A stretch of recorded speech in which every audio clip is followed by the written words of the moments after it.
Novel Navigator. Chapter 31, Timepiece. A plan. Donald and the rest raised their eyebrows in question. For the next floor, we have to work as a team. Adam said and continued with, if there is only 1 minute to defeat the clown boy, we have to work fast. Work as a team. Donald's eyebrow jumped in surprise. I didn't expect you to say such words. Humph. Ramon scoffed and rolled his eyes. What are you planning, Adam? I know for a fact that you won't let anyone else have the kill. Believe it or not, I have no interest in killing the clown boy. Adam said. As if. Ramon loudly laughed, not believing a word Adam said. There is no way that you wouldn't want the kill. Yeah, that is very hard to believe. Donald added. Everyone around the table showed similar suspicion towards Adam's claim. In their opinion, there wasn't any straight-minded person who wouldn't want the kill in this situation. After all, every point counts. Adam chuckled and shook his head. In fact, he did not lie. The clown boy does indeed give lots of points, but there is something else that gives even more, another golden opportunity. The adult centipede skeleton wasn't the only thing on the second floor that was found in the future. There was something else, something greater. It was something that changed the tutorial completely. So far, it has been discovered only a few times, and it still isn't public knowledge. Conrad Moriarty, the High King, also found a similar thing on the 5th floor. That's why that floor is now considered a safe haven. The same thing was discovered on the 2nd floor in year 2161, a long time away now. However, now I have a chance to discover it myself. Compared to killing the clown boy, it is far more important. Listen, Adam said. I won't kill the clown boy. If I do, you all can just kill me right there and then. Many surprised expressions flashed by in the faces of the players. Some were curious, some baffled, and some looked relieved, knowing that they wouldn't have to fight him for the kill. They all knew that Adam was currently leading the tutorial with a very strong lead. That's why, most of them believed that he didn't care about that kill anymore, as he already had so many points. What the hell? Ramon squinted his eyes. You could have kept the information to yourself and gotten the kill, and there was nothing we could have done. Now, not only have you shared the information with us, but now you are forfeiting the kill? That sounds far too suspicious. I found a pocket watch. Adam reached into his pocket and pulled out the small silver timepiece. It was hidden in the books on the Black Castle. And? Ramon stared at him with a raised eyebrow, waiting for an explanation. After seeing the pocket watch, he thought it looked quite nice and would probably sell for a decent price. However, that's about it. What about it? Donald asked as well. There is a time limit with the clown boy. Adam said. I also have reason to believe that there is more than that. What do you mean? This pocket watch is strange. Adam said with a chuckle and showed it to everyone. After seeing it, they also saw the weirdness of it and were intrigued. It had 24 numbers instead of 12. It took 48 hours for the clock hand to make a full rotation. It was clearly out of the ordinary. So what? Ramon looked annoyed. It is just a pocket watch. I don't think it is a mere pocket watch. Adam said, what do you think will happen after the clock hand has made a full rotation? It starts another rotation. Ramon said with a twitching eyebrow. What's the big deal? I don't think that's the case. Adam said, I think, after those 48 hours, the clown boy will vanish. Vanish. It already has a time limit, and I found this pocket watch from there for a reason. Adam closed and opened the pocket watch with a gentle click. I believe that once the time runs out, he will disappear completely. What do you think will happen to us then? Donald asked with sweat trickling down his forehead. Will we get disqualified? Perhaps, I don't know. Adam said with a serious look. Why didn't that guy tell us that? One of the players chimed in. He didn't know. Ramon said with a serious look. Or didn't want us to know, but I doubt it. He was scared enough. Only those that has experienced the time limit would know, but they would most likely be disqualified. Adam said. That makes a lot of sense. Donald bit his nail with a nervous look. We don't have a lot of time. But I am sure that we've been on the second floor longer than 48 hours. One of the players said, shouldn't the time limit be over already? I think the time limit started from the moment we found the clown boy. Adam said. Right.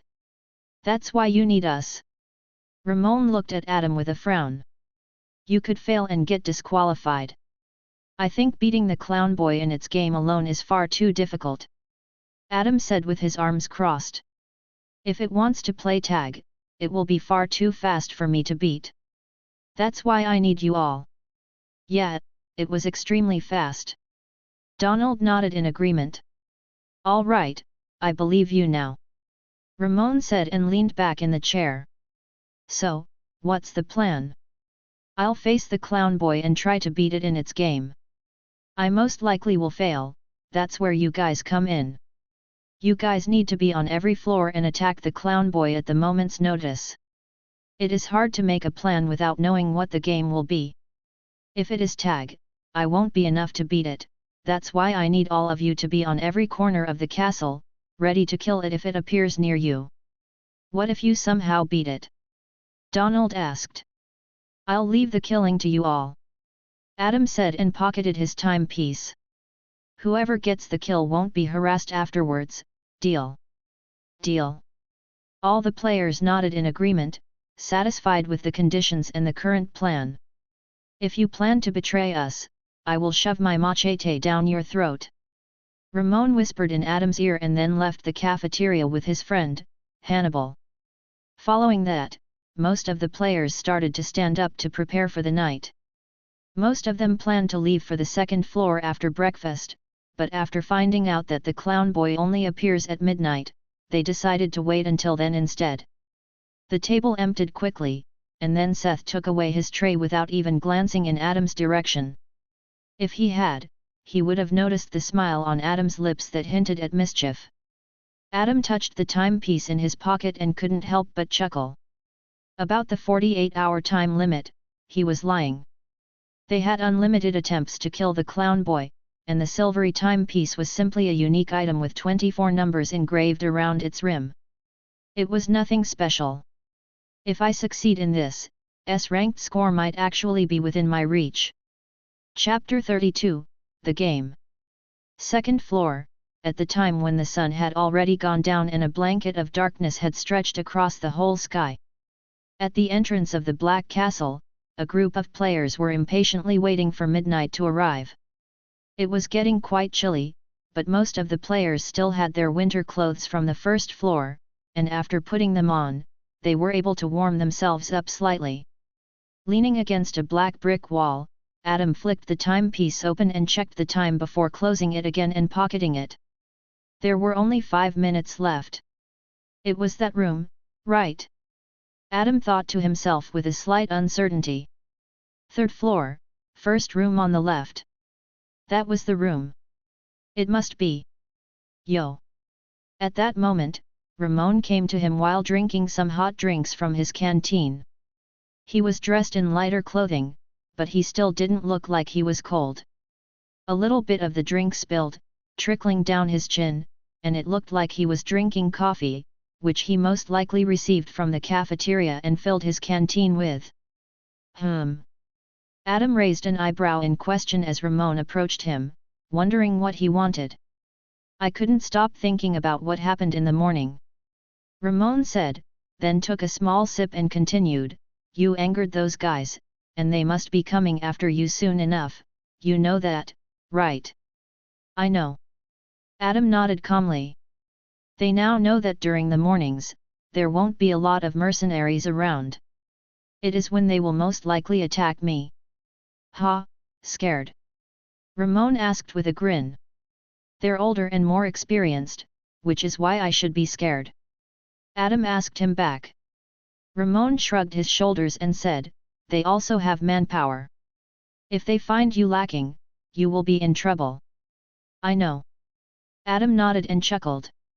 That's why I am not leaving my room during the morning. Ramon raised his eyebrows in confusion. That's right. Adam crossed his arms. Your plan is to hide? Ramon asked before laughing. I thought you planned something brilliant, but instead you chose to hide in your room like a kid from his bullies. Why would I go out and expose myself? Adam asked with a frown. It would be foolish. They have around 20 fairly skilled individuals. They can just surround me and overpower me with their numbers. I would die. Ah! Ramon rubbed his chin with a smirk. That sounds fair, I just didn't think you were the kind of person who would hide and not fight. Oh, I will fight, but there is a time and place for everything, Adam said.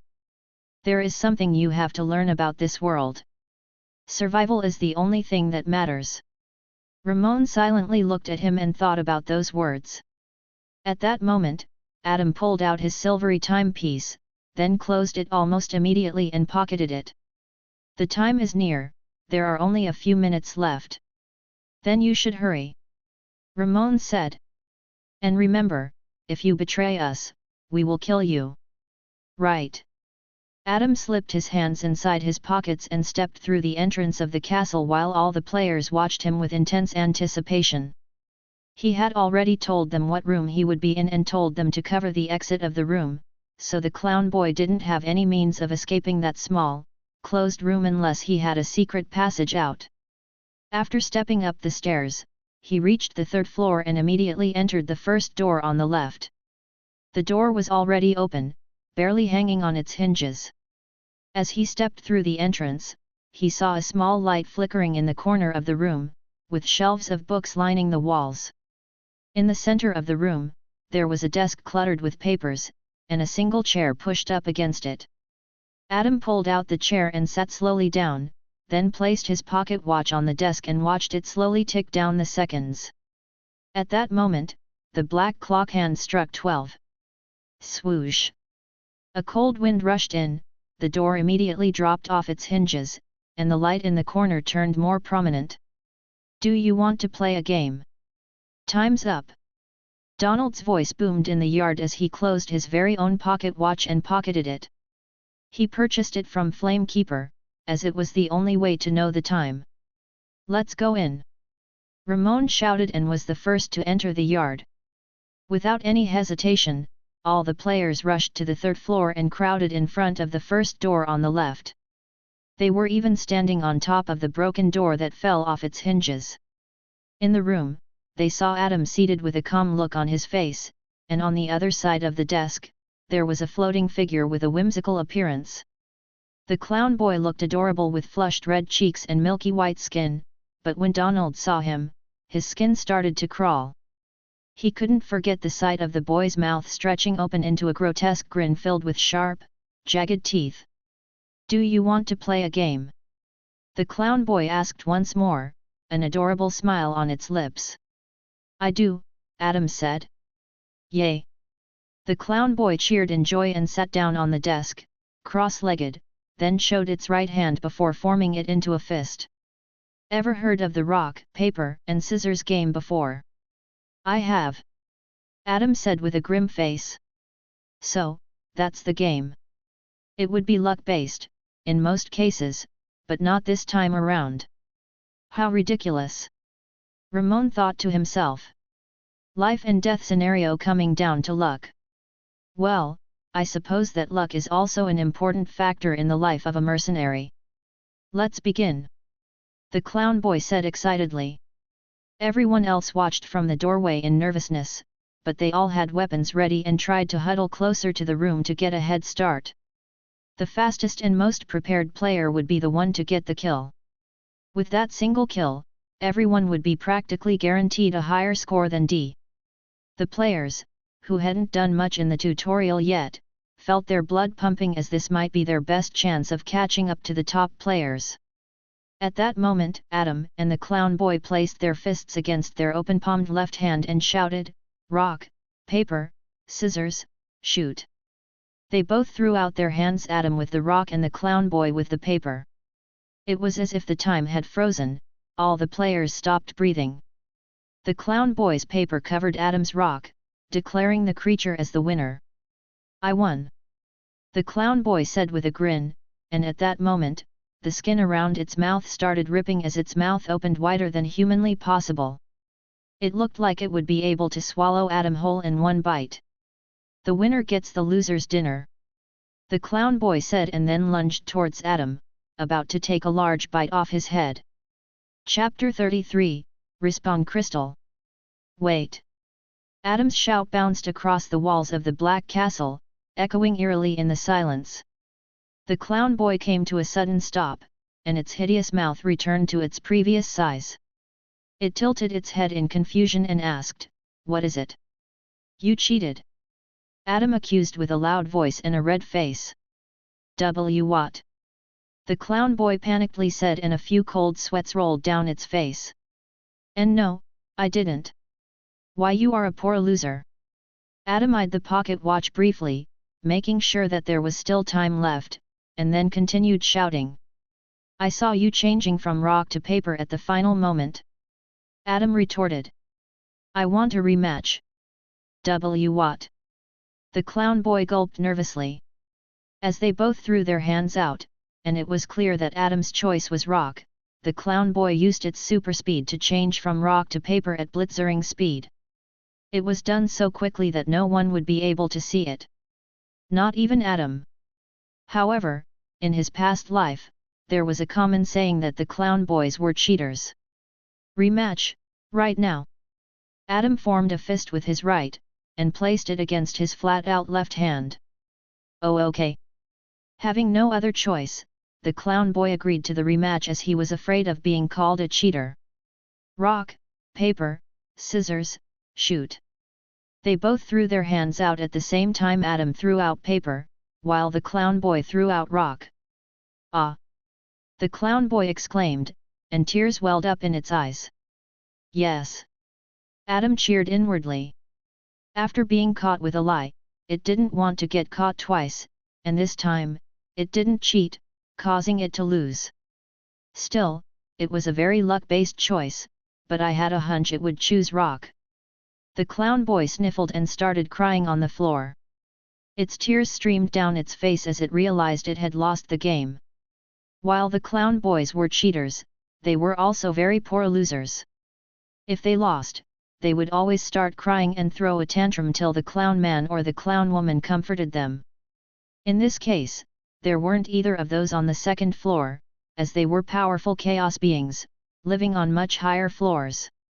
As the players stood in shock, one of them rushed forward with a hatchet in hand and was about to hack off the clown boy's head, but was then shoved to the side as another player wanted the kill.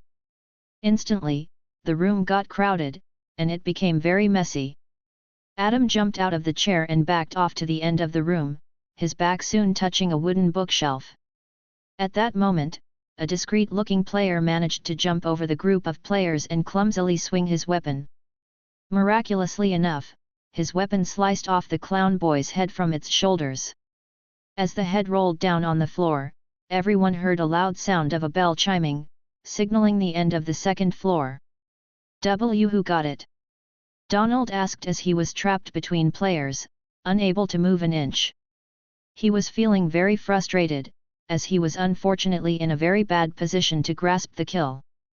At that moment, they all saw a discreet-looking player celebrating with tears rolling down his cheeks. It was clearly a very emotional moment for him, as this guaranteed him a spot among the mercenaries. The other players sighed in defeat, saddened by the fact, but they knew that there was always going to be only one person who would get the kill. This time around, it wasn't them. Cursed!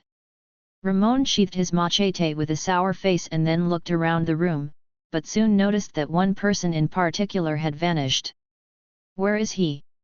Where is Adam? 10 seconds ago. With his back against the bookshelf, Adam watched the chaos unfold and then saw the discreet-looking player finishing off the clown boy. There! It was the kill. At that moment, He heard strange mechanical sounds coming from behind him, and the bookshelf slid open to reveal a hidden, dark room. Adam instantly jumped inside the room, and not even a second passed, the bookshelf closed behind him with a loud thud. This is it. The legendary room. Adam's heart beat in excitement, as he had only heard about this room during campfire story sessions and in the drunken ramblings of tavern patrons. He didn't even have to take a single step as a strange object appeared at the center of the dark room, illuminating the dark walls. It was a brilliant crystal that seemed to glow from within. It glowed white, with some faint blue and pink hues dancing within its depths. Adam approached the crystal, and once he was within arm's length, he noticed that it was much bigger than he anticipated. It was about the size of his torso and emitted a soothing warmth that enveloped him as he reached out to touch it. This is the respawn crystal. Once this is destroyed, the chaos beings of the second floor will lose their ability to resurrect themselves. Destroying it is the only way to completely kill off the chaos being. It had only been found 3 times before in this timeline. The 4th, 5th, and 21st floors also had their respawn crystals destroyed. Even in the future, they would only find a few more respawn crystals. It becomes popular knowledge in the future, and thousands of mercenaries go out to try to find them, but still, they're almost never found. It is an amazing discovery, and now, in this timeline, this discovery belongs to me. Adam slowly drew his steel short sword and placed it against the crystal. It was getting even more beautiful with each passing moment, making him not want to destroy it, but it had to be done. With a whip-like motion, he brought the blade down upon the crystal, shattering it into a million sparkling fragments. It spread in every direction, reflecting the light in a dazzling display of colors, and as they fell to the dark floor, they lost their luster, becoming dull and lifeless. Cough. Adam coughed loudly and fell down on one knee. It was like air suddenly left his lungs. At the same moment, he heard screams in his ears that seemed to echo endlessly. The legendary chaos being scream. Adam thought with a wry smile. It was something that the destroyer of the respawn crystal would hear. It wasn't known whose scream it was, but some rumors say that the scream belonged to the leader of the chaos beings. Adam took a deep breath, sheathed his sword, and slowly rose back to his feet. With a relieved smile, he turned around and approached the bookshelf that blocked his path. He then reached out and pushed it aside. The room, where the players fought against the clown boys only moments prior, was now surprisingly empty. However, there was one person, whom he didn't expect to see, standing there. "You found it," Ron said in a shocked tone. Outside the room, dozens of well-armored mercenaries looked to the hidden room with an equally shocked looks. They finished taking the other players outside for questioning and came here to see it with their own very eyes. They came faster than expected. Adam thought with a wry smile. I guess the time moved differently in that hidden room. Did you see it? Ron asked in a clear, shaky voice. The Crystal. Chapter 34, Council of Mercenaries. He knows about the crystal. Adam looked calm from outside, but inwardly he was quite taken aback. From what he knew, the information about the respawn crystal shouldn't be widely spread. However, Ron and the mercenaries outside seemed to know about the importance of the find. I would understand that those mercenaries knew, as they only worked in the tutorial, and some of them must have been working here when the respawn crystal on the 4th and 5th floors was discovered. Then some of them must have shared it with others, and that's how they all came to know. However, Ron should be only the tutorial supervisor for this month, as the supervisor usually changes every month. It is well paid and comes with additional benefits, but he shouldn't be aware of the respawn crystal. After leaving the safety of his thoughts, Adam crossed his arms and nodded. Yeah, I saw some kind of luminescent crystal hovering in the middle of the room. Do you know what that was? Incredible. Ron, with an absent look on his face, walked past him and entered the hidden, darkened room. There, he saw pieces of the precious crystals strewn across the room, their beautiful luster long gone, now looking dull and lifeless, like pieces of rock. Why you? Ron took a handful of broken crystals in his hand and turned his head around to gaze at Adam. Destroyed it?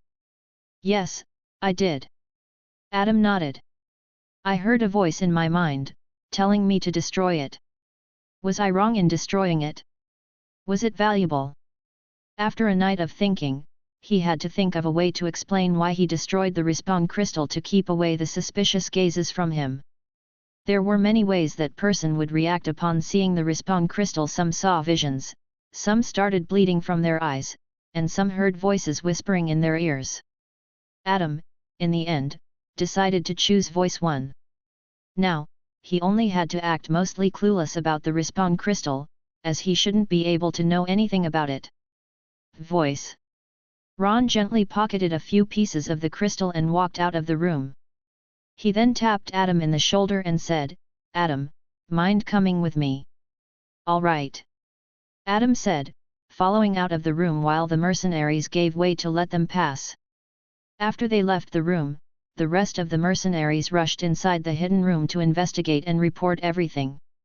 This was, after all, one of the biggest discoveries they had made in years. Adam followed Ron down the staircase, then down the castle's front lounge, until they reached the front yard. There, the players were gathered while whispering with each other. They didn't understand why they weren't allowed inside the castle anymore. At that moment, they saw Ron and Adam step outside. Many eyes flashed by surprise as they wondered where Adam had disappeared off to. Now, it looked like he had been inside the castle all this time. You all may return to the safe area. Ron said to everyone. It is quite late, and you guys need to rest as the third floor opens soon. They all nodded and started to slowly depart from the castle. At the corner of the yard, Ramon shot suspicious gazes in Adam's direction. He was tapping his feet impatiently against the ground, trying to boost his thinking prowess. Where did he go? Is he the reason why Ron and the other mercenaries came? What did he find? The sky on the second floor had turned a deep shade of black, and the storm clouds were circling ominously. It looked like it was about to storm heavily, as if the floor was reacting to the destruction of the respawn crystal. Rumble. Following a loud rumble, a silvery lightning bolt struck a tall tree that had stood there since the creation of the floor. Now, all that remained was a smoldering stump. Tap, tap, tap. Footsteps echoed down the corridor, growing louder and louder. With long strides, Ron made his way down the corridor that led to the mysterious door at the end of the hallway. Adam followed right behind him, trying to match Ron's pace as they both rushed. I've never been here, I wonder where this leads. Adam thought to himself. As Ron reached the end of the hallway, with two powerful hands, he pushed open the heavy-looking doors and stepped through without a single beat wasted. Adam followed right behind him and saw a dimly lit room with seats arranged like in a cinema and facing a large screen at the front. The screen was currently dark. At that moment, Adam noticed that there was already one person seated. The person, as soon as they entered the room, stood up and bowed. Muriel. Ron nodded briefly and crossed his arms. Is the connection set up yet? It has, sir. Muriel said in her usual monotone voice. However, once she saw Adam, her eyes brightened slightly as this player again went beyond her expectations. First, he managed to discover the adult centipede skeleton, which could have caused enormous destruction if left unattended any longer, and now he found an even more important thing: the respawn crystal. All right, start the connection. Ron said and turned to Adam. I need you to be in your best behavior. Disrespect is not tolerable in this situation. What's happening? Adam asked with a raised eyebrow. You have an honor to speak directly to the Council of Mercenaries. Muriel said with a serious tone. Oh. Adam's eyes turned. I had a hunch that this would happen. I'm not sure if this is a good or bad thing. The screen started flickering, and then suddenly started to show something hazy. It was 7 high-end chairs, shaped like thrones, and then a voice boomed, bow your heads. Muriel, Ron, and Adam quickly bent their backs and bowed their heads low. At that moment, 7 figures began to materialize in the 7 throne-shaped chairs. Each figure had a majestic presence, radiating power and authority. They were the leaders of the 7 ancient guilds and the people who were in control of all mercenaries. The Council of Mercenaries. State your name, coin feeder. An old, powerful voice boomed like the rumbling of thunder. Adam Palestar, at your service. Adam put his hand on his chest and bowed respectfully to the Council of Mercenaries. Palestar. A rightmost figure repeated the surname with a hint of recognition in his voice but immediately turned silent afterwards. So, you've discovered the respawn crystal. Do you know about its importance? No, I don't. Adam simply replied, feeling the weight of all the eyes in the room on him. The crystal is life. One of them said in an elderly voice. It holds the power to bring back the dead. Without that crystal, the chaos beings of the 2nd floor lost that ability. Now, when they die, they stay dead.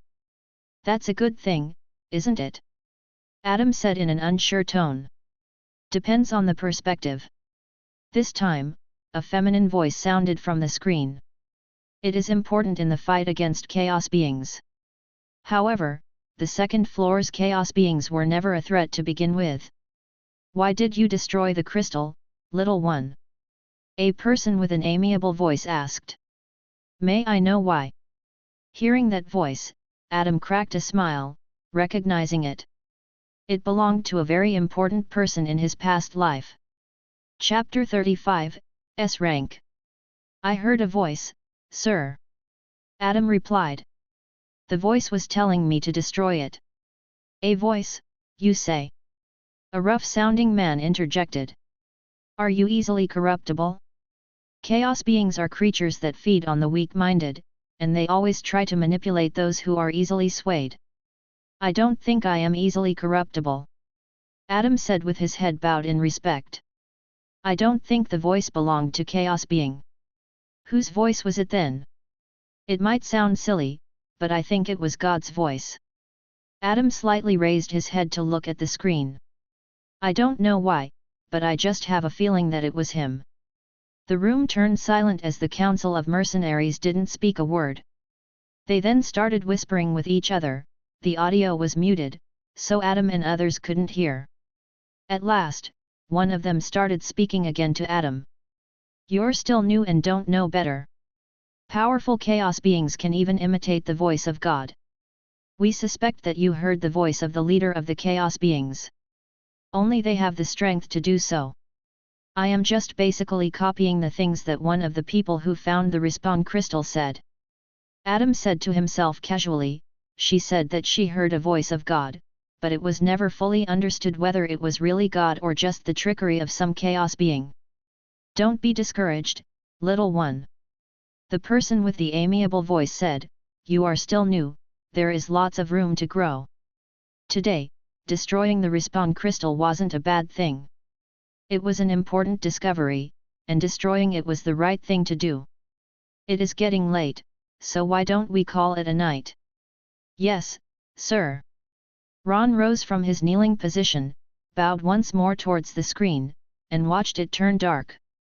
Did it go well? Adam asked Muriel as she slowly approached him. I think so. Muriel said in her monotone voice. I am not sure how this will affect your points, though. This discovery changes how the tutorial is done from now on. Ron said. However, any respawn crystal discovery is very important as it inches us closer to the full clear. Full clear, a fool's dream. Adam chuckled to himself.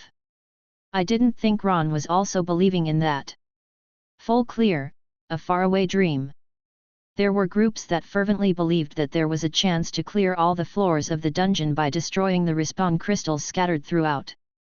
Those groups spent all their time and energy finding those respawn crystals and then killing all the remaining chaos beings on that floor to make it safe.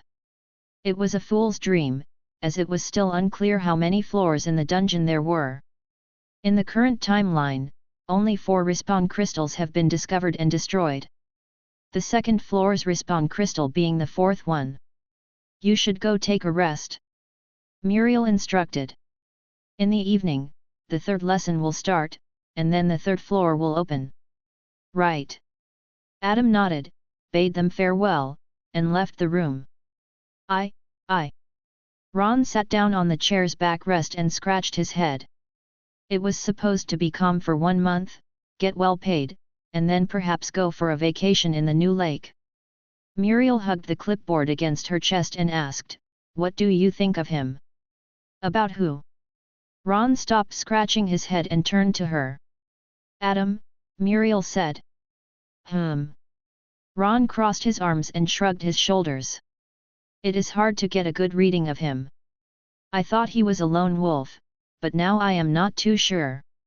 I think he might be a leader." "What score do you think he will have?"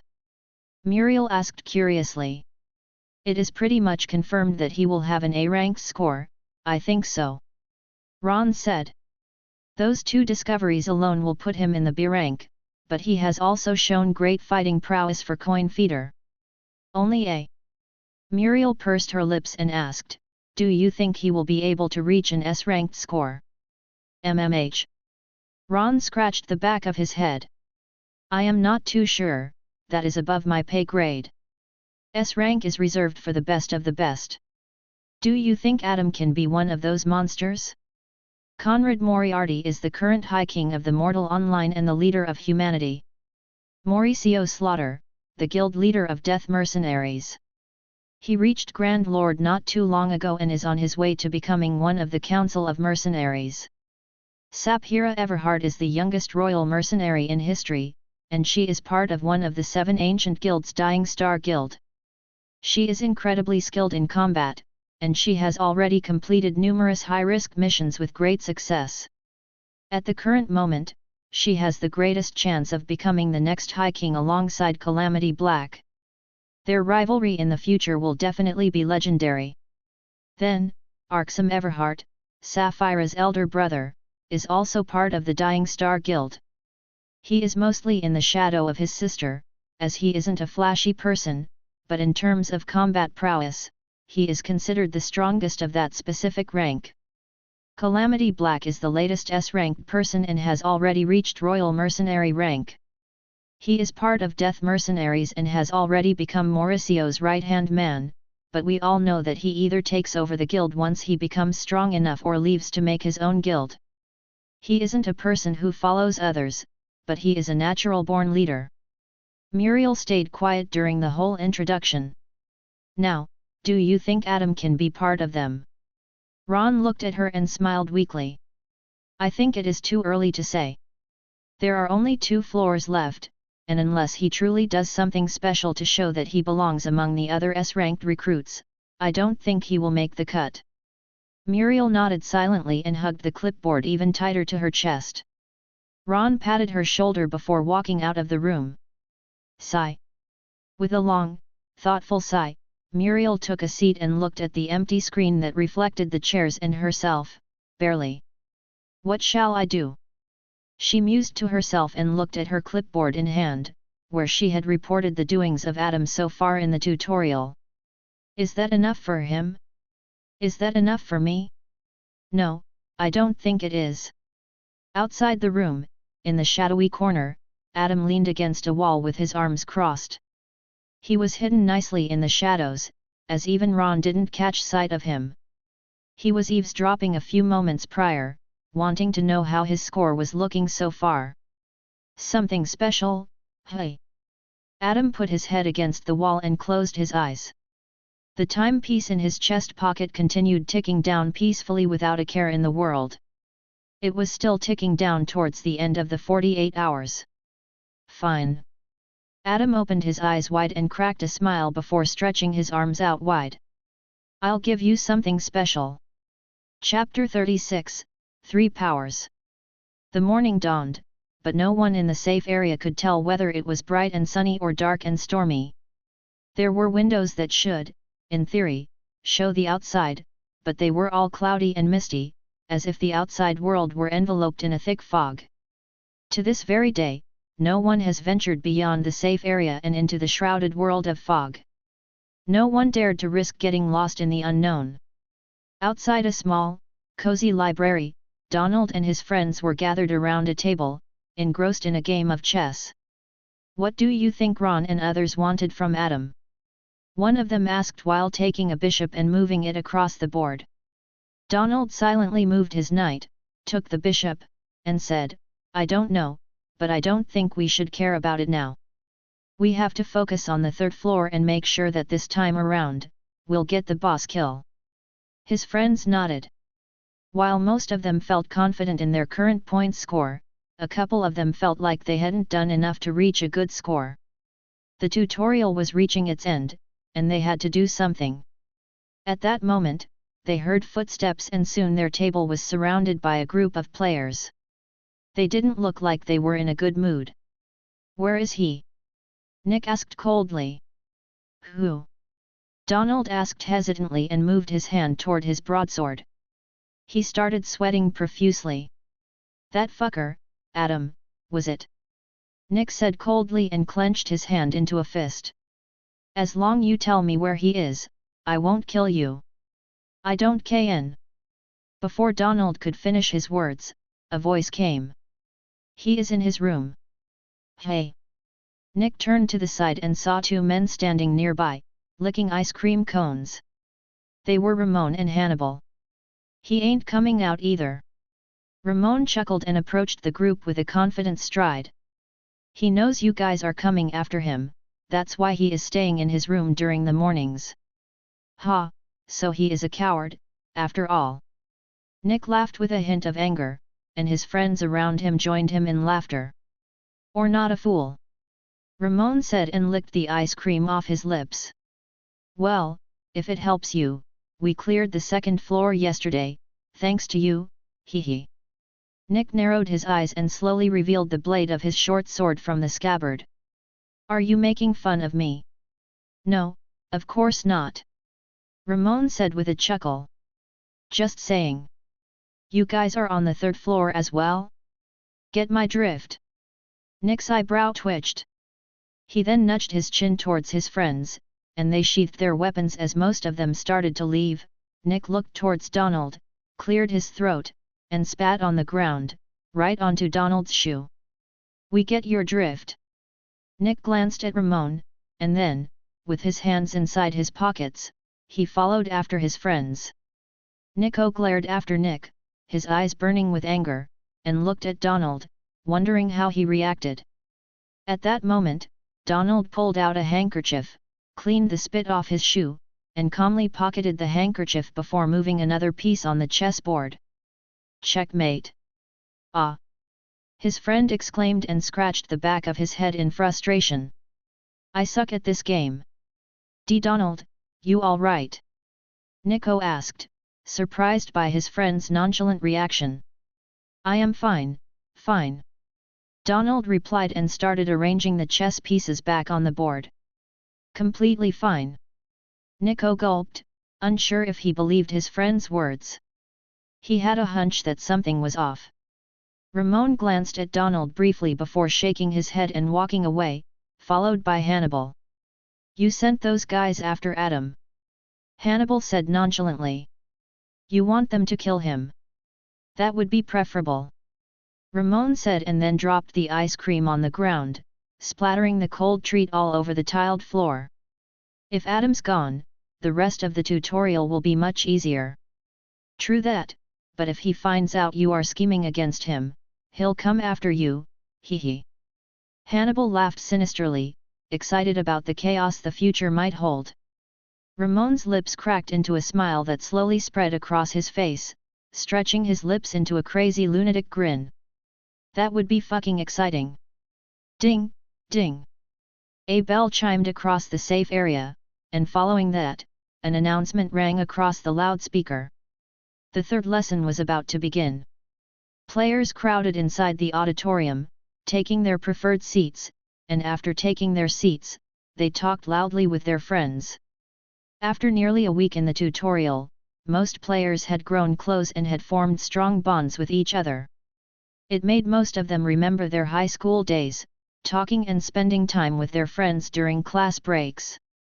After all the players got seated, Dakota arrived at the stage and cleared her throat loudly, instantly managing to silence the auditorium. Today's lesson will be about the three powers. At the back of the auditorium, Adam opened his lazy-looking eyes and straightened his back. This lesson was one of the more interesting ones. The players looked confused, completely unfamiliar with the concept of the three powers, but Seth had his notepad and pen ready. This was something his brother mentioned to him, but he still couldn't quite grasp the importance of it. Dakota, after seeing that everyone had their eyes focused on her, started with, "The three powers are the key to unlocking the true potential within each of us. They are important, yet so many fail to understand their significance. It is not only you, coin feeders, but also some famous, powerful mercenaries who overlooked their importance and realized it too late. While skills and levels are important in growing strength, the three powers are what truly shape the strength of a mercenary in this world. Without mastering them, one's potential will always be limited. Since there are the three powers, and mastering even one of those takes a lifetime, mastering all of them is pretty much impossible without God-given talent. That's why you should forget about the idea of mastering all of them and instead focus on balancing them. Each one of the three powers has its uses and strengths, it is up to you what you think is the more important one." After that, Dakota moved over to the blackboard and drew 3 cubes, then wrote a strange name inside each one: craft, magic, Kiryoku. "These are the three powers," Dakota shouted and continued with, "Craft is the power to create invisible armor around yourself or objects. It can greatly enhance your attacking and defensive capabilities when used properly. Magic is the power of magic. There are skills that cannot be learned without magic, such as the ability to heal wounds with just a wave of a wand or control elements. Magic is the most versatile of all three powers and it has no real limit to its potential when used properly. Lastly, Kiryoku. With that, you can sense the aura, emotions, and strength of your opponent. It is most difficult to learn and master, but it can be a powerful tool once mastered." The players exclaimed, very excited about craft and magic, as those sounded cool, while Kiryoku was mostly overlooked as it wasn't as flashy and exciting. Most of them, as children, had always dreamed of creating magic spells that destroy the terrain and defeat enemies with a wave of their hands. With magic that sounded possible. At the back of the auditorium, Adam Riley smiled and lowered his head. "I was just like them, occupied with craft and magic, not realizing the gold mine that is Kiryoku. If I had mastered Kiryoku, Calamity and the others would have never been able to betray and kill me. I would have seen their betrayal coming from a mile away. That's why Kiryoku is so overpowered. Kiryoku is difficult to learn and master, for sure. That's why I never bothered with it, as it needs lots of patience, which I didn't have. I won't make the same mistake in this life." Chapter 37, Third Floor. Ding, ding. The class ended, and all the players left the auditorium, whispering with each other about the three powers and which one they would focus on. Adam walked down a hallway with his left hand inside his pocket and his right arm dangling by his side. He looked like he was occupied by some thoughts. At that moment, he felt a touch on his shoulder, and as he turned to the side, he saw Donald, walking beside him with a friendly smile on his face. "Hello, Adam." Donald greeted with, "Donald." Adam replied and continued walking, waiting for Donald to speak about what he wanted. "Which one of the three powers are you going to choose?" Donald asked with genuine curiosity. "Why are you asking?" Adam asked with a raised eyebrow. "I am curious," Donald said with a chuckle. "I have a hunch that you know about them more than we do." "What do you mean?" Adam asked with a frown. "You seem to be more knowledgeable than the rest of us," Donald said before waving his hand innocently. "I don't care how you know about most of these things, I am just curious about the three powers."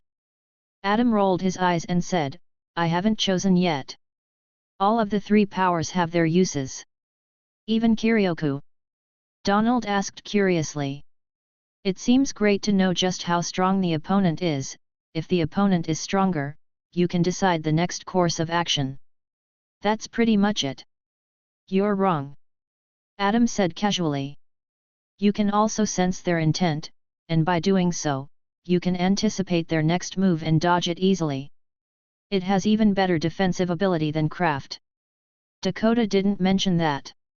Donald said in surprise and started thinking more about Kiryoku's abilities. She doesn't seem to be knowledgeable about Kiryoku. Adam said. She is most likely a new teacher, this is perhaps her second year, her third at most. She knows plenty about craft and magic, probably the ones she focused on while ignoring Kiryoku. What a shame, but it doesn't matter. The guilds you'll join will teach more about the three powers. The coin feeders don't have to know much yet. You seem to know a lot about Kiryoku and the other three powers. Donald said with a suspicious frown. How? Adam stayed silent for a moment before chuckling and saying, the forum. The forum. Donald looked confused before realizing something and exclaiming. You haven't access to that place. Yet. Adam said with a smile. However, I had the lowest access. The amount of access one has depends on their rank. Since I used the forum while I hadn't even played yet, I had coin feeder access. I managed to get a little bit of information about the three powers, etc. Nothing major, and nothing that helped me get this far. I see. How did you get into the forum in the first place? Donald asked. It is deep in the dark web, and getting access to that as an ordinary person should be impossible. That's right, ordinary people shouldn't have access to that, and only mercenaries should. Adam said. How did I get access? Well, it is a long story. Donald, realizing that Adam didn't want to reveal it, nodded and decided not to press further. Did you know about the bloody chaos being via the forum? No, Adam replied. Those details are locked behind Beyonder access. I see. Donald replied, understanding that some information was not meant to be shared with everyone. He then touched his pocket, feeling the handkerchief that he had cleaned the spit off previously, and then said. Those players you angered in the cafeteria are coming after you on the third floor. Oh. Adam replied nonchalantly. Is that so? After hearing the nonchalant tone and the zero change in his expression, Donald realized that Adam already knew. You knew. It is obvious. Adam said and turned to him. Did Ramon tell them? Yeah, he did. Donald's eyes widened. How did you? Adam slipped his right hand inside his pocket as well, picked up his pace, and soon had already walked way ahead of Donald. Donald came to a slow stop, his eyes shaking. What is he planning? Ding, ding. The third floor is now open. An announcement came from the loudspeaker that echoed across the safe area. Instantly, the mission boards were filled with players who took a mission and raced to the door that led to the third floor. However, this time, they were all gathered in a single group. While Adam was doing his own thing, Donald and the rest managed to unite all the groups into a single one. It would significantly boost their survival capabilities, as everyone wouldn't be scattered and divided anymore. Even Ramon and Hannibal were part of the group, as they had used Adam's tactic. They managed to squeeze information from one of the solo players in the other group, who had already experienced the third floor. They realized that with just two of us, the third floor would be exceptionally difficult. As the group of players started walking through the door, Adam came from the direction of the cafeteria, as he didn't eat in the morning, and wanted to fill his belly before the third floor. As he was about to follow the group of players to the third floor, he glanced briefly behind him and saw scattered players in the distance, still finishing their dinner. He managed to see a few of them glancing in his direction, and he recognized them as being part of Nick's group. Adam's lips curled into a slight smile, and after the players in front of him stepped through the door, he followed right behind and stepped through.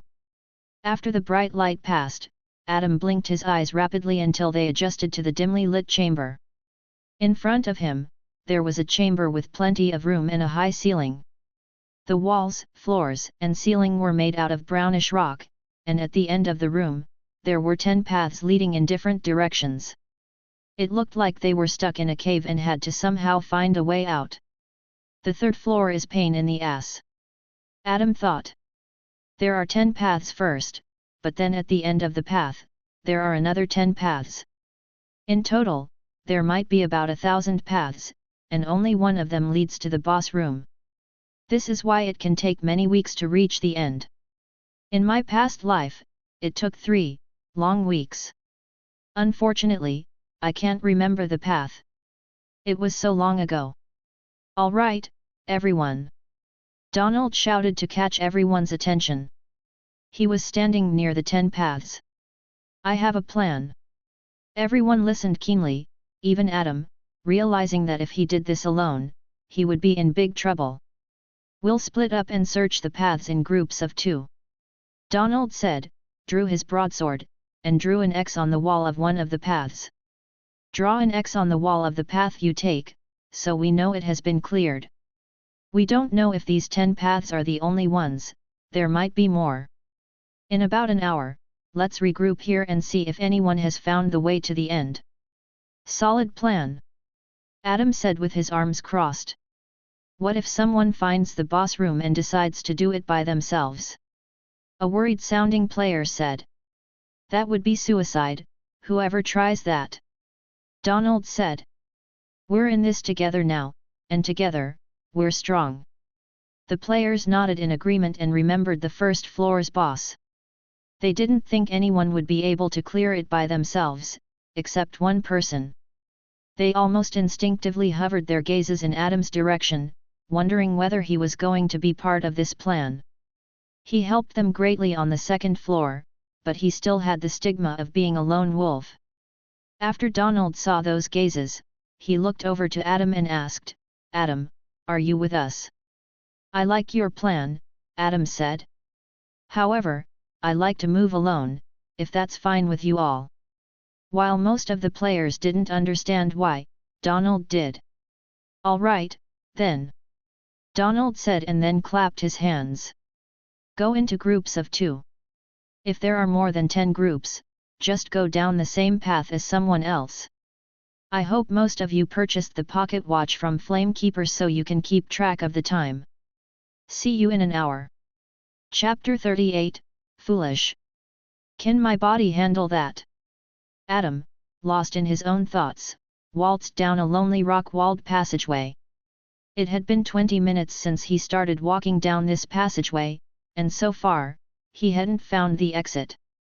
There was a very small chance that this would lead to the boss room, but he didn't care either way. There was something more urgent in hand. The air was dry and stifling, as if he were inside a dusty tomb. This was one of the floors that perfectly created the dungeon atmosphere. However, this was an exception. There were similar-looking floors, but most floors looked like their own worlds, like the first floor's Winter Wonderland and the second floor's Ruined World.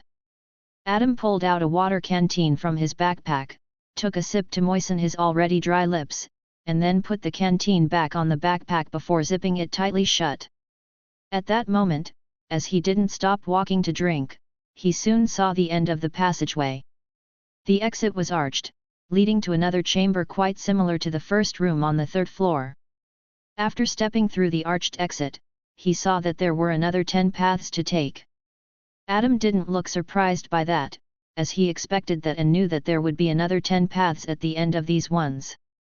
The difficult part was that each passageway was 30 minutes long, and 9 of those were dead ends. It was different from the first room's 10 paths, as they all led to similar chambers like this one.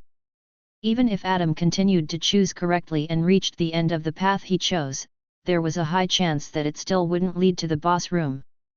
This was why this floor took the longest to complete, except if someone was lucky enough to find it on the first try, which rarely happened. Adam slowly drew his short sword from the scabbard, then cut X into the rightmost passageway's wall.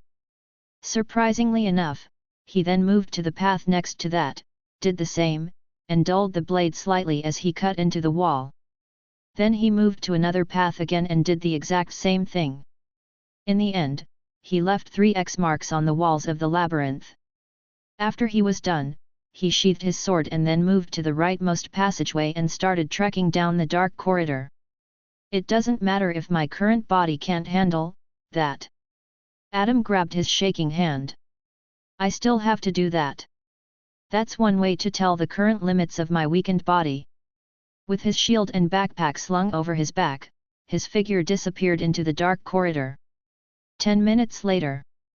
Tap, tap, tap. Rapid footsteps sounded from a passageway, and soon, a group of 15 players arrived at the chamber, looking around quizzically. There, he marked that wall. One of them shouted, pointing at the rightmost passageway. As most of them were about to follow that, one of them suddenly cried out. That's also marked.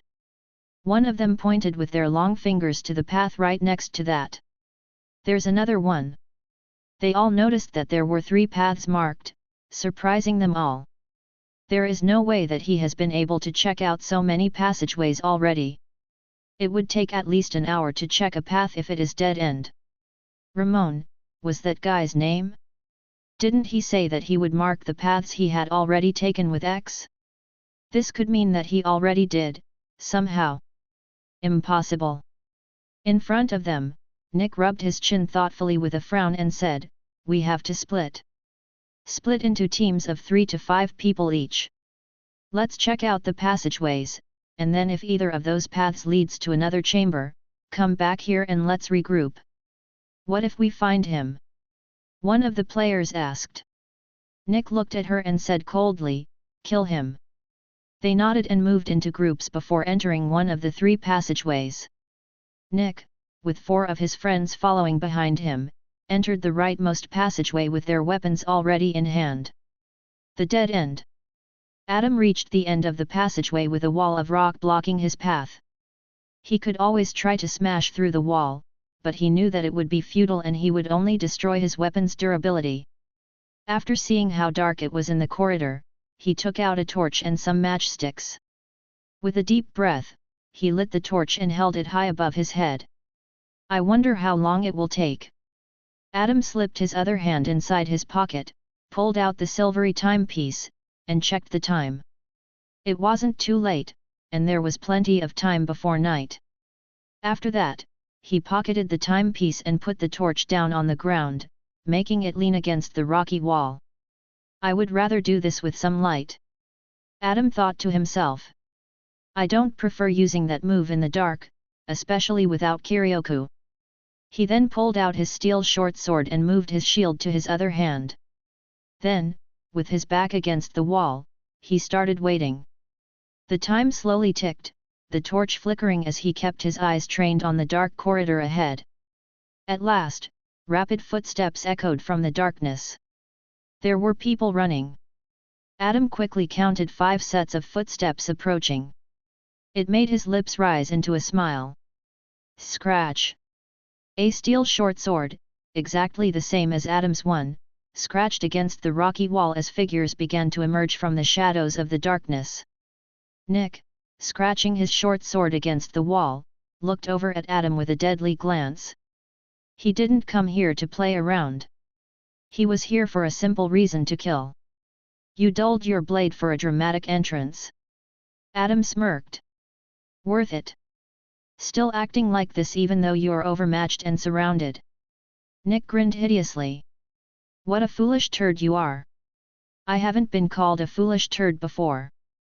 As turd, yes, but foolish one? Not many have called me like that. Adam chuckled humorously and continued, I suppose you brought more with you, but they are busy checking out those 2 other paths? I hope they find the exit for me, I would appreciate it. You did that on purpose? Nick asked with a frown. You knew we were coming. I had a hunch. Adam said, also, it doesn't hurt to make some preparations. I don't really trust anyone, and if someone followed the same passageway as I did, they most likely had malicious intentions. You should have marked more paths, spread our forces even further. 5 against 1, it is easy to tell how this will end. Nick pointed his short sword at Adam, his friends following in suit. They were like a pack of wolves, led by their alpha Nick, waiting to devour Adam's flesh and leave nothing but bones behind. It is indeed easy. Adam loosened the straps on his shield, removed it from his hand, and tossed it aside, surprising the players. They didn't understand what he was doing. At that moment, Adam took a single step forward and moved his steel short sword into an unorthodox reverse grip, the tip of the blade pointing towards the wall behind him. "What is this?" Nick frowned. "Please, my body, don't break." Adam's leg muscles strained, twisted, and bulged. He leaned forward, all his strength flowing into his legs like a relentless river. The steel short sword began to tremble in his hand, a bead of sweat dripping down his forehead. Crack! The rocky ground beneath him cracked like a window. As Adam blinked, his eyes then shot wide open, and as he launched forward, the ground below him exploded. Boom! Swoosh! A gush of wind struck Nick in the face, and his eyes widened in horror. He is so fast. Spurt! The blood spewed like a fountain of red liquid. Chapter 39, Little God. Ha! Figures emerged from two of the paths, panting heavily with sweat rolling down their backs. They finished searching the two paths that ended at the dead end. They couldn't find their target Adam Palestar. Who? They haven't arrived yet. One of the players noticed the absence of their strongest members, who ventured deep into the rightmost path. A short-haired player pulled out a rusty timepiece from his loosely hanging pants and checked the time. The hour was almost up. Maybe they found him. One of them asked. Before they could contemplate going down the right path, they heard footsteps nearing them. At first, they smiled, but then they noticed something odd. It was easy to hear that there was only a single set of footsteps approaching. Suddenly, a thick scent of blood overwhelmed them, and the weak-minded ones instantly covered their noses with their hands. At that moment, a figure with a blood-soaked shirt emerged from the passageway. His ordinary-looking brownish basic shirt was now stained a deep crimson color. It was almost as if the figure wearing them was the one bleeding. A few stains of dried blood could be seen on the neck area and around the ankle cuffs of his trousers. Who?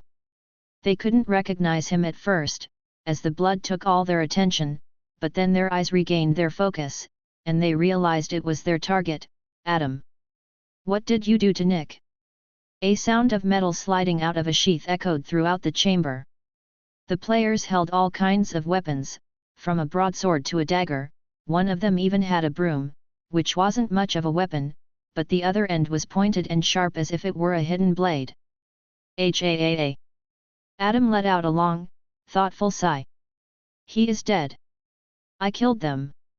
Their corpses must have already vanished into the annals of forgotten tutorial takers. The faces of the players immediately changed into expressions of shock and horror. They expected that to be the case, but for him to say it so casually, as if it were nothing but a trifling matter, was unsettling. Their feet started to fidget nervously, and they started taking retreative steps back. There were 10 of them. They should have a clear advantage. Yet, they were afraid to make their move. This was a far cry from real life. The stench of blood, Adam's predator-like gaze, and the impending feeling of death hanging in the air paralyzed them with fear. As their eyes were focused on Adam's pale-skinned face and the crimson shirt hugging his chest, they didn't notice that his legs were shaking uncontrollably. If they looked at him even deeper, they would also notice that he could barely wield his short sword. The steel blade was pointing towards the ground, and the hand holding it was trembling. "We are sorry." They started backing off towards the singular path that led back to the first room on the 3rd floor. "We'll leave you alone." "No." Adam said coldly, and with the last remaining strength, he raised his steel short sword. "It is unacceptable. I can't leave any of you alive. That wouldn't be S rank worthy. NGH. The players paled and then screamed in frustration before pointing their weapons at Adam. "We're not some weaklings. Arg!" Adam screamed in pain and moved his sword into a reverse grip. Then, his legs started shaking, and the ground began to crack as if he were standing on thin ice. "Hey, hey, hey!" The players screamed and lunged forward at him. Most of them looked desperate, knowing that killing him was going to be difficult, but that was their only chance, while the few were devoid of any hope of success. Still, they all rushed forth and swung their weapons fiercely, hoping to strike a fatal blow. "Ah!" With a scream, Adam jumped at the players and suddenly started spinning around wildly like a whirling Beyblade, and as the sword was on the front, it looked like a steel tornado was coming right at them. The players came to an instant stop, shocked at what was heading in their direction, and instantly tried to dodge out of the way. At that moment, while spinning around, Adam extended his sword-wielding hand and cut through the throats of two of the players. It was such a quick attack that they didn't have any chance to do anything as they instantly died. It was instant kill. Adam stopped spinning, and as he was about to smash into a wall, he smashed his feet against the wall to cushion the impact. Immediately afterwards, the wall cracked as Adam sprang back into the air with a blinding speed that made him look like a blur of steel. What the hell is this? One of them watched as Adam moved around the room like a flash of silver lightning. Is this a skill or something? A human being cannot do this. Those were her last words as Adam, like a flash of lightning, appeared in front of her and separated her head from her shoulders with one clean strike. Adam, his eyes glinting in crimson, landed on the ground for a split second and immediately started spinning like a whirlwind, his sword slicing through the players near them. Another two players were unfortunately too close, causing the short sword to slice through their heads. It was another instant kill. They were unable to stop him. Arg! Adam stopped spinning for a moment, coughed blood, but immediately gritted his teeth and sprang straight back into the air. He jumped towards the ceiling, then started spinning around again, like a steel Beyblade, and cut straight through one of the players. He cut it right through him, straight from the middle, making his body fall to the ground in two pieces. This is not happening. A player who witnessed his friends dying left and right thought he was having a nightmare for a moment. At that moment, he also noticed something. He is only going for instant kills. He wants to kill us all as quickly as possible. Swoosh, spurt. As his words left his lips, his head suddenly left his torso, and the player was able to still see his body standing there through his eyes as his head slowly headed towards the ground. However, before his head thudded on the ground, his vision turned black. Another aspiring mercenary died. Adam let out a furious cry and again flashed across the room, looking for another target, and he continued doing that. Moving around the room at blitzering speed, cutting through the air and wind itself. Yet his sword didn't taste blood anymore, as all the players were already dead on the ground. Cough. Adam coughed blood and collapsed on both knees, his sword slowly slipping from his grasp. The short sword landed on the ground, the blade covered in blood, and it looked more dull than before. It had reached the limit of its durability. Its durability was already below 10%, and it would only do half of the damage from now on. I knew. This was going to put my body beyond my limits, but this is shocking.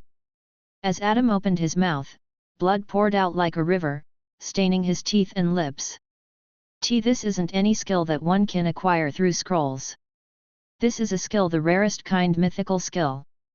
These kinds of skills can only be learned through direct learning from the person who created them. I didn't think I was able to use it after the regression. I thought it was impossible. I guess since it wasn't bound to my avatar through skill scrolls, but instead via direct learning, I was able to keep it somehow. At first, the system interface didn't show that I had this skill. However, when I was training, I noticed that, or more like, felt that I could use it, and I did manage to do so. This was my first time properly using it though, in this life. I can't use any of my other skills, like I couldn't use strong force, as all of my other skills were learned from skill scrolls. Still, that is fine. For now, my body is far too weak to keep it up for long.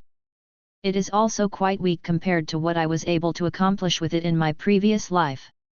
Still, it can be my trump card.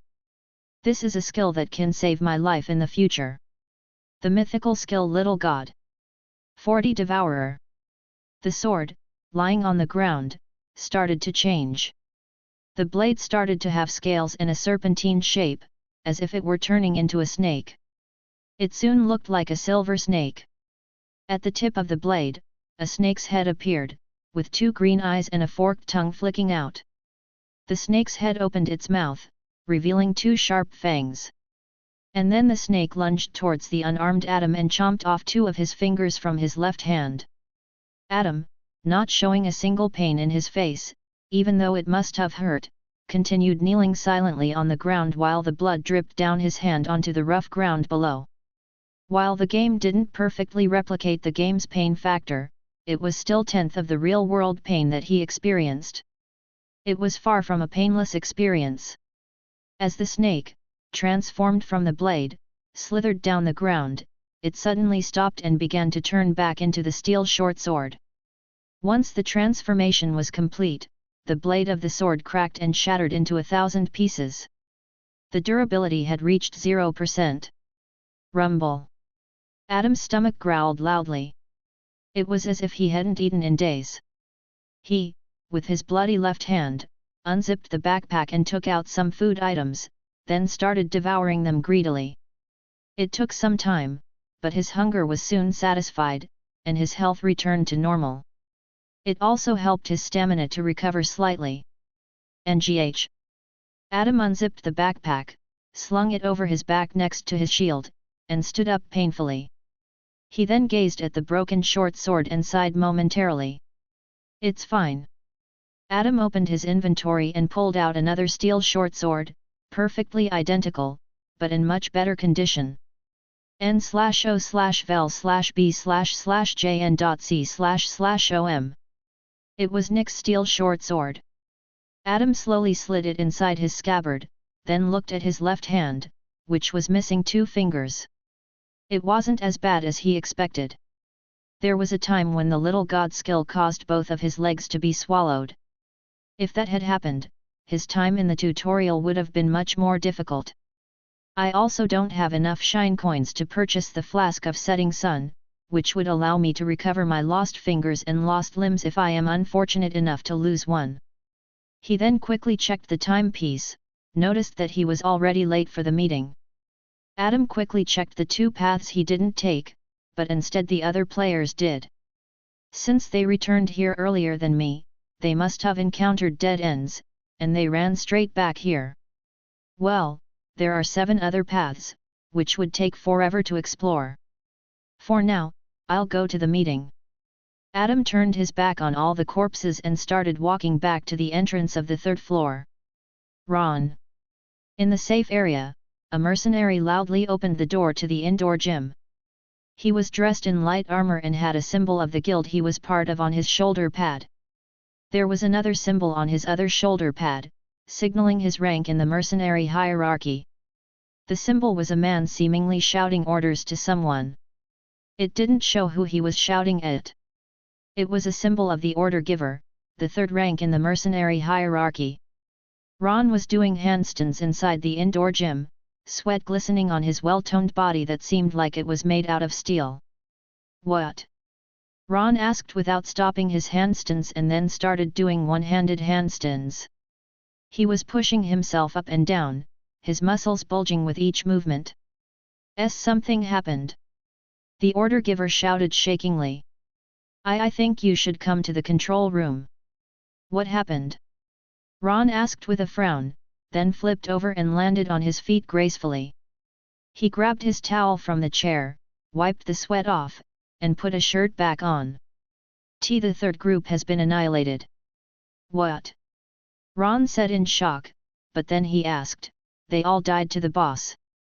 It was strange to him, as he expected Nick to be a promising leader figure. He was still quite arrogant, stemming from his highborn status, but Ron still had some hopes for him. That's the thing. The order giver gulped. They didn't find the boss. They were killed by another player. Who? Ron asked with shock. It's Adam. The order giver responded with a shout. He killed them single-handedly. Ron's eyes widened in disbelief. He is not coming. In the first chamber of the third floor, players argued loudly. He is already late by half an hour. A player screamed. He must have found the boss room and is not coming back. Calm down. Donald tried to calm them down. The 1-hour limit was too short for everyone to arrive on time. I didn't know the passageways were so long. It takes a long time to navigate through them. The players looked frustrated. Meanwhile, Ramon and Hannibal stood near the entrance with smiles playing on their lips. He must have died. Hannibal said, there were so many of them, and now that he hasn't returned, it is clear what happened. Ramon crossed his arms and gazed in the direction of the passageway, where Adam and, afterwards, Nick's group went. Let's wait for another half an hour. If he hadn't come before that, we'll go search for him, all right. Donald said to the frustrated players. The players eventually sighed and nodded, then moved back to their own small groups. Donald sighed and turned to check out the rightmost path.